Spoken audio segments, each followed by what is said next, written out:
Hello les amis, j'espère que vous allez bien. Alors, comment ta foi peut te permettre d'obtenir au-delà de tes espérances?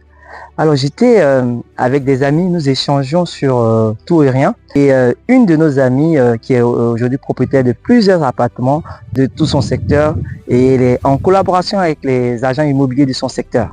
Mais ce qui était marrant, c'est que elle n'a pas vu passer cette annonce-là. Et quand elle a regardé la maison, c'était la maison dont elle rêvait en fait. Elle voulait l'acheter, mais elle ne comprenait pas pourquoi elle n'a pas vu. Donc, elle a vu l'annonce, c'était marqué vendu. Étant donné qu'elle connaît l'agence, elle a appelé l'agent immobilier en indiquant que oui, j'ai vu une annonce, tu as marqué vendu, mais pourquoi tu ne m'as pas fait signe? Et tenez-vous bien, une maison qui était déjà marquée vendu. Elle arrive, l'agent immobilier lui dit, c'est pas totalement vendu, on va dire, puisque il y a un souci au niveau de la banque concernant le potentiel acquéreur.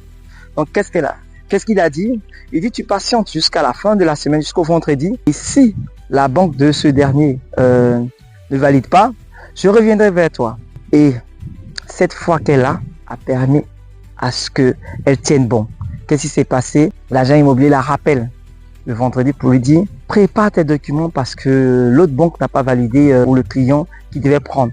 Donc l'annonce qui était marquée vendu est encore mise sur la sellette. Ce qui a fait que elle a l'habitude, puisqu'elle a déjà au moins 2 appartements à son actif. Elle a préparé les documents et lorsqu'elle s'est rendue à la mairie pour faire les documents qu'il fallait, les documents à signer au service notarial et tout ça, on lui a dit il va falloir patienter parce que ça prend 3 mois en moyenne. Elle a dit non parce que tout a été validé déjà par rapport à l'autre client. Et normalement, avec la défection du précédent client, je pense que vous n'aurez pas à faire toutes ces démarches. Et c'est ce qui s'est passé en fait. Il y a eu le record de vente, c'est-à-dire elle a réussi à racheter ce bien en 2 semaines. Je vous dis 2 semaines. Ce qui fait que franchement, je pense que c'est sa foi qui a tout occasionné. Et la leçon à tirer de cette histoire, c'est qu'il faut toujours garder la foi. Même quand on vous dit c'est fini, que toi tu as un rêve qui est dans ton cœur et que le bon Dieu t'a mis dans le cœur, garde espoir. Tu auras toujours quelque chose qui se pointera à l'horizon.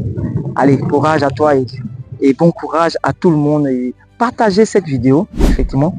Dites merci pour cette histoire, pour ceux qui n'ont rien à dire. Et à très bientôt.